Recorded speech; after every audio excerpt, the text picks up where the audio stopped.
রাজনীতিতে সক্রিয় হবেন সোহেল তাজ, তবে সেই রাজনীতি হতে হবে আদর্শিক দুর্নীতিমুক্ত সমাজ গঠনের জন্য, মানুষের কল্যাণের জন্য। তা না হলে মানুষের সুস্বাস্থ্য গঠনের কাজে সময় কাটাবেন।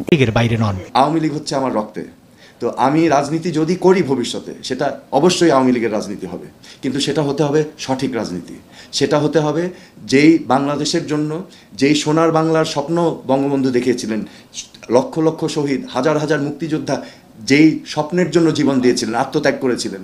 সেটা কি? আমাদের চার মূল স্তম্ভ ছিল: জাতীয়তাবাদ, গণতন্ত্র, সমাজতন্ত্র এবং ধর্মনিরপেক্ষতা।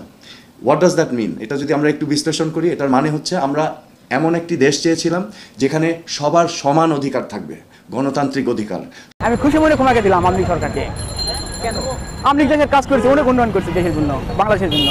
না, যারা আওয়ামী লীগকে মানে ছাত্রদের ব্যবহার করেছে তাদের দোষ এটা। ছাত্রদের রাজপথে ঠেলে দিয়েছে, যাদের পুলিশের সঙ্গে যুদ্ধ লাগিয়েছে তাদের দোষ এটা। আওয়ামী লীগের এখানে দোষ নয়। আওয়ামী লীগ বলেছে তো আমরা গণভবন আমাদের খোলা আছে, চলে আসুন। এটা করেছে হলো মানে বড় বড় নেতারা, এটা মানে ছাত্রদের রাজপথে ঠেলে দিয়েছে, তারা দোষ। তাদের ধরে আনে আওতার মাধ্যমে নিয়ে আলে তাদের বিচার হবে।